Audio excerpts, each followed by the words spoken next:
Drifting snow stacks up against the turf walls as freezing winds howl across the Norwegian plateau at -30 degrees. Deep inside the longhouse, a family rests on elevated platforms, cocooned in wool and fur. The hearth fire has dwindled to glowing embers, but the hall stays surprisingly warm. This wasn't mere fortune. The Vikings possessed a knowledge system that ensured survival in brutal cold. From 793 to 1066, Norse settlers constructed long, rectangular buildings known as Longhouses across Norway, Denmark, Iceland, and the fringes of Greenland. These halls ranged from 15 to 75 meters long, with the dimensions mirroring the prosperity of the residing family.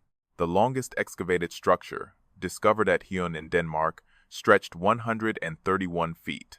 Yet despite such variation in length, the width of these buildings stayed remarkably uniform between 5 and 7 meters, no matter the builder or location. This consistency wasn't accidental. The width critically affected thermal efficiency. A narrower building presented less surface area for heat loss compared to the interior air volume. Furthermore, it allowed heat from one central fire to distribute evenly to the outer walls. Length was flexible for social status and space, but width was dictated by the laws of heat retention. Though Viking builders had no formal education in thermodynamics, they standardized the single dimension most crucial for survival. The longhouse was a fully integrated survival system, not just a shelter, but a machine engineered to capture, store, and redistribute heat throughout the harshest winter months, using only stone, earth, wood, and fire. The primary challenge was the building envelope in a climate where sub-freezing temperatures persisted for months. The outer walls had to withstand constant heat loss. Viking builders tailored their materials to local resources. In Norway and Denmark, dense forests supplied abundant timber. Walls were built from planks or logs placed on low stone foundations. The wood was frequently scorched, a controlled burn, that carbonized the outer surface of each post. This process hardened the timber and made it more rot-resistant, rot being called the great foe of wooden structures in period chronicles. Moisture sped up decay, but scorched posts endured far longer in Scandinavia's damp climate. Iceland presented a different scenario. Local birch was scarce and offered poor framing timber compared to the oak and pine of the mainland. Icelandic builders adapted by shifting to turf. The resulting structure, called a turf bear, used thick blocks of earth and sod for both walls and roof covering. Underneath the turf was a foundation of stacked stone, with a light timber frame inside, providing structural support. The turf walls were exceptionally thick, acting as natural thermal blankets. Turf is porous, packed with organic matter and trapped air, which reduces conductive heat transfer. More crucially, the enormous mass of compressed earth offered what engineers term thermal inertia, a material's resistance to temperature fluctuations. A longhouse wrapped in tons of turf and sod could take hours to cool, even as outside temperatures dropped sharply. This thermal buffer was vital. Lacking it, the interior would shed heat as fast as it was produced. The roof contributed another insulating layer. In regions abundant with timber, wooden shingles were employed. In Iceland, however, the roof was completely clad in turf, forming an earthen berm that stretched over the ridge. The whole building looked like a low, natural mound rising from the terrain, with only the door and smoke vent visible from afar. This thick earthen casing was the first defensive layer, but it was just the start. Inside, the floor was compacted dirt, occasionally topped with ash to absorb moisture and manage smells. Along the center of the hall stretched an oblong trench, the Langelta, the central hearth. It was the heart of the building, both in practice and in spirit. Instead of brick or metal, the hearth was crafted from flat stones meticulously placed under and around the fire pit. Throughout the day, the fire blazed steadily, providing heat, light, and a place to cook. Wood was added to the pit, and the flames directly warmed the stones. With high thermal mass, stone absorbs heat gradually, but retains that energy for extended periods once hot. As the fire persisted all day, the stones underneath grew much hotter than the surrounding air, effectively turning into a heat battery. During the night, the fire was left to diminish or was covered with ash to smolder softly, yet the stones kept radiating heat. This gentle, steady warmth was enough to maintain a livable interior without needing continuous fuel. Families could sleep through the night without having to stoke the fire, waking up to a hall that remained warm. This is backed by archaeological findings. Excavated longhouses yield hearthstones that are smooth and slightly concave from centuries of thermal stress. Night after night, year after year, these stones absorbed and emitted energy until their surfaces were polished by the heat. This system was efficient because it separated heat generation from heat delivery. The fire only needed to burn strongly during waking hours when people were active and cooking at night. The energy stored in the stones saw the household through the coldest parts of the night without burning extra fuel. In regions like Iceland, where firewood was often scarce, this system meant the difference between surviving or freezing. However, stone alone wasn't enough. The longhouse also needed to manage airflow. Viking longhouses had no chimneys. Instead, smoke exited via an opening in the roof called the yori, which roughly translates to light hole or smoke hole. Aside from occasional small gaps near the ridge, this opening was the only intentional vent. It was known as vindaga, literally wind eye, which is the root of the modern English word window. As the fire burned, hot gases naturally rose upward, a phenomenon known as the stack effect. Since warm air is less dense than cold air, it rises inside the longhouse. The high ceiling let smoke ascend and accumulate in a thick layer just under the roof. This layer was dense, visible, and smelly, but it had a purpose. The smoke layer worked as insulation, trapping the warmer, cleaner air below where people lived and worked. Heat naturally rises, but when a thick layer of combustion gases slows its ascent, it can't escape through the roof too quickly. The lorry let out just enough smoke to keep the hall breathable without losing too much heat. This was controlled convection in action. The Vikings managed airflow with great precision, harnessing hot and cold air properties to create distinct thermal zones inside the building. The lower zone, where the family slept, ate, and worked, stayed relatively warm and breathable. The upper zone, filled with smoke, served as a thermal blanket, but convection demands replacement air. As hot smoke escaped through the lorry, cold air had to enter somewhere to balance the pressure. If it entered at wall level or through random cracks, it would create drafts across the living area, causing discomfort. Archaeological evidence from certain sites points to a more advanced solution: air vents placed directly under the hearth. If cold air was pulled in at the level of the fire pit, it would be instantly drawn into the flames and heated. This would fuel the convective loop without letting cold drafts into the occupied zones. The fire would get the oxygen it needed, and the smoke would rise and exit through the lorry. The incoming replacement air would never cool the sleeping areas. This sophisticated method of controlling airflow was accomplished without any mechanical fans, ducts, or dampers. The system depended solely on passive physics principles: temperature differences, buoyancy, and carefully positioned vents. However, the longhouse was more than just an architectural achievement. It also had a biological dimension. In the harshest winter months, animals were frequently kept within the structure. A part of the longhouse known as the fios was designated for animals such as cattle, sheep, and goats. These creatures produce steady metabolic warmth, with body temperatures between 37 and 39 degrees Celsius. Within the tight quarters of the longhouse, this animal-generated heat added to the warmth from the central hearth. Creatures function as live radiators. They need no fuel, only food and water, and their warmth is constant, dependable, and provided at no cost. During the chilliest nighttime periods, the fire had died down, and the stone hearth emitted its remaining stored warmth. The heat from a dozen sheep or 2 cows could turn a freezing interior into a livable space. And a freezing one, this was biothermal integration. The Vikings didn't just live alongside their animals out of convenience.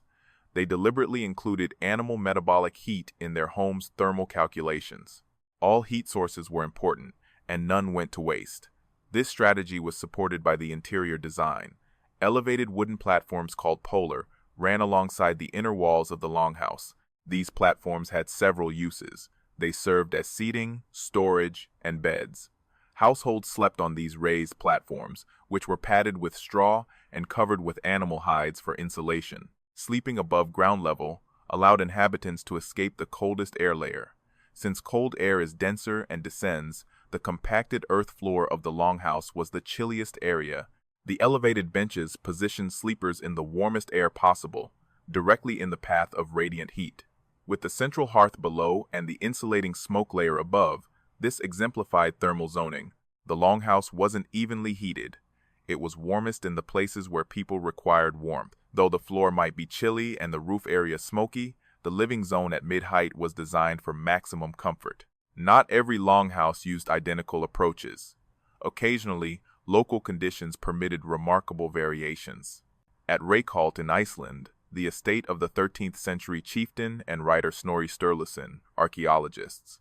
Stone features discovered under the longhouse floor have been provisionally identified as parts of a subterranean heating network supplied by a nearby natural hot spring. If this reading is accurate, it amounts to a type of radiant floor heating that uses geothermal power rather than burning fuel. Iceland lies on a volcanic fissure, and hot springs are widespread across the nation. At Reykholt, it seems that builders directed hot water through stone channels under the floor, heating the interior from underneath. This method would have delivered steady, smoke-free warmth without needing a constant supply of fuel. This was an exception, not the norm, yet it shows how Viking engineering could adapt when typical resources were scarce. Constructors experimented with other options. The underlying thermal concepts were unchanged. Collect heat, retain it, release it gradually, but the techniques differed based on local environmental resources. The longhouse approach proved effective, enabling families to endure winters that would have been fatal without these inventions. However, that survival had a price. A research team in Denmark carried out a study.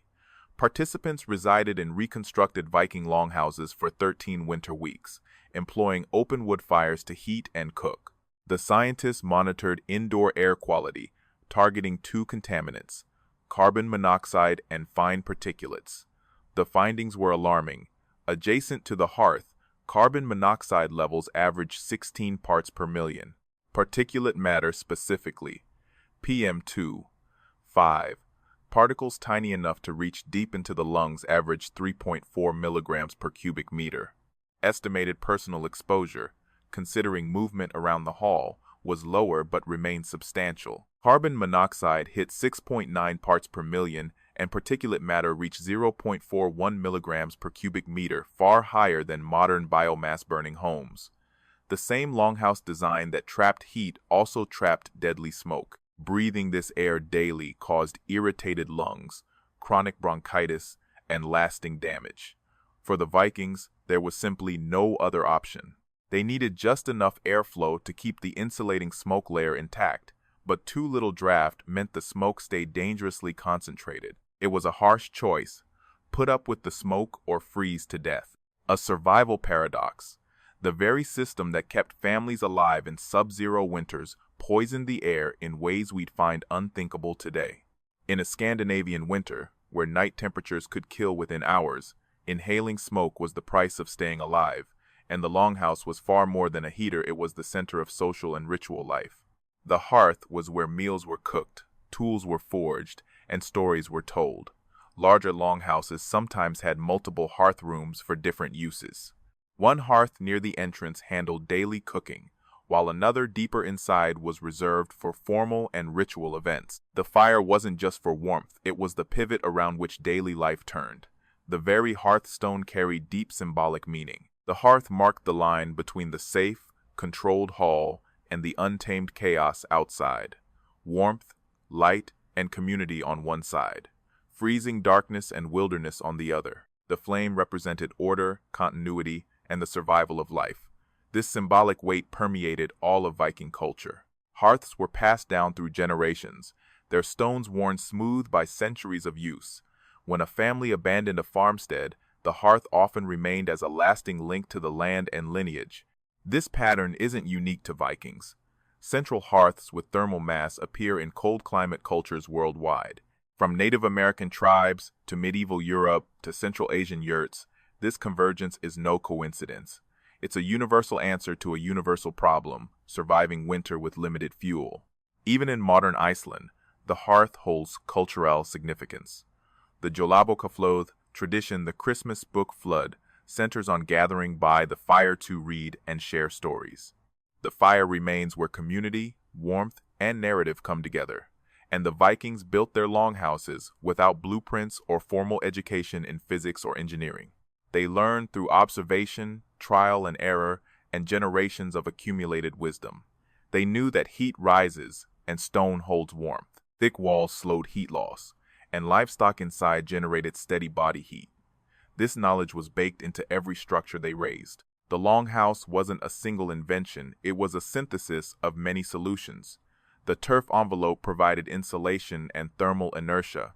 The stone hearth turned combustion into stored radiant heat. The high ceiling and ventilation channels created controlled convection, and thanks to smoke stratification, raised sleeping platforms kept families in the warmest air layer. Animals inside generated warmth biologically. Every part supported the rest. Taking away any single component would cause the whole system to collapse. A truly integrated approach. The longhouse wasn't built to excel at just one thing. Instead, it was designed to handle every situation a household might encounter throughout all seasons.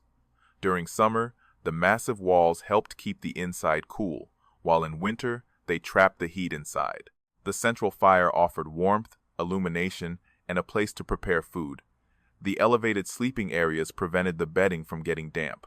A stratified layer of smoke kept the higher parts of the room cozy, while leaving the lower areas safe to breathe. There were no written instructions or blueprints from the Norse. The knowledge of this effective system was transmitted orally through generations. This proven method then traveled across the North Atlantic, from Norway to Iceland and later to Greenland. The core ideas remained consistent, even though they were tailored to fit different local resources and climates always identifiable as the same approach. For the Norse, the longhouse was a vital piece of survival equipment, just as crucial as a vessel or an arm.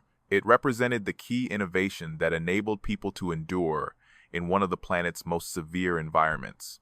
Centuries have passed since people last inhabited longhouses. Today's Icelanders reside in well-insulated dwellings equipped with central heating, double-pane windows, and powered air circulation. The sod buildings that used to scatter the countryside are now archaeological remnants preserved and examined but empty of occupants.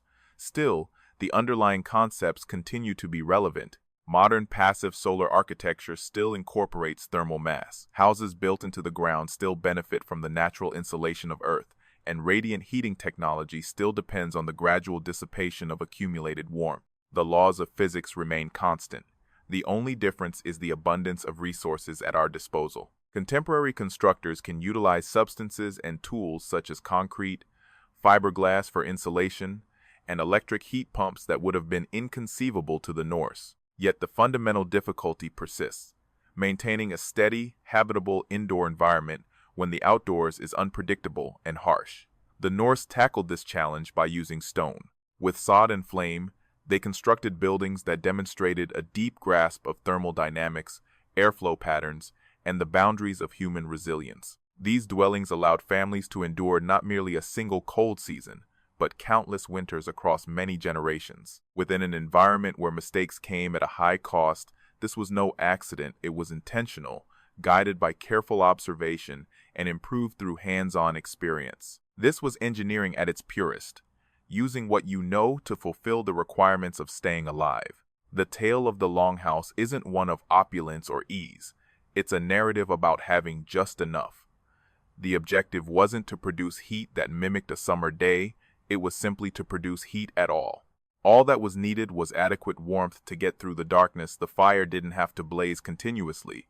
The air didn't have to be entirely clear of smoke. The building didn't have to be attractive. It simply had to function, and it functioned everywhere, from Scandinavia to Iceland to the colonies in Greenland. Households stayed warm during winters that would have been deadly if they were exposed to the elements. This was possible because, at some moment in history, someone discovered that stone retains heat, that sod reduces heat escape, and that smoke ascends and can be controlled. Livestock produce heat. Elevation is critical because cold air settles downwards. These aren't complicated ideas, they can be observed, tested, and replicated. However, putting these principles into practice consistently in a setting where any mistake could be fatal demanded both expertise and rigorous self-control. It meant constructing the same style of dwelling annually, despite scarce materials. It meant having faith in the method even during the most frigid evenings. The Norse people had confidence in this approach because it was effective, And it proved effective because it was built not on abstract ideas, but on the concrete truths of flame, rock, soil, and human necessity.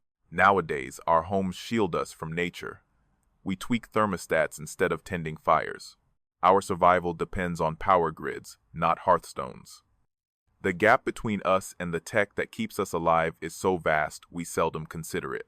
Yet the Longhouse demands our attention. It reduces survival to basics: shelter, warmth, air, food.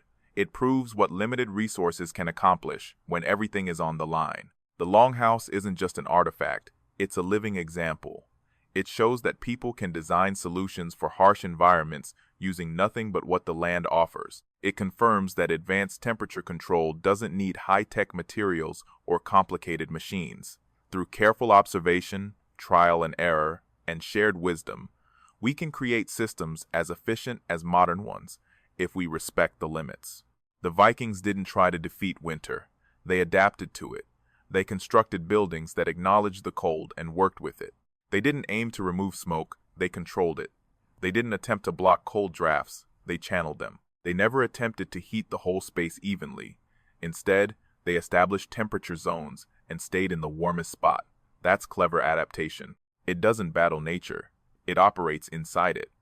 The Longhouse stands as proof of human capability when survival is at stake. This system wasn't designed by academics or professional engineers. It was created by farmers, herders, and craftsmen who just needed a warm place for the winter. They paid attention to heat flow, smoke patterns, and insulation properties. Through trial, tweaks, and improvements, they found a way to keep their families warm and alive. That solution wasn't recorded on paper. It was embedded in the building's measurements, the hearth's location, and the wall thickness. It was handed down from one builder to the next, generation after generation, as hands-on expertise. No explanation was needed, it was obvious in every hall. The Longhouse is a tribute to our ability to adapt. It demonstrates that cleverness isn't about how fancy your tools are, but how effective your results are. With just stone, wood, turf, and fire plus observation, experience, and necessity, the Vikings built a system that lasted for centuries. Our world has changed, but the same principles still apply. We still need to capture, store, and share heat, block out cold, and control airflow. These facts have remained unchanged for 1,000 years. The Vikings knew this, and they built with that knowledge. Snow continues to fall on Longhouse ruins throughout Scandinavia. The turf has worn away, the wood has decayed, the hearthstones have gone cold, yet the knowledge, the system, and the evidence endure. Facing a merciless environment, people built a structure that gave them warmth and shelter. That building, for all its simplicity and efficiency, reveals core truths about survival, creativity, and the stubbornness to never give in to the cold. The Longhouse functioned, and that's all that mattered.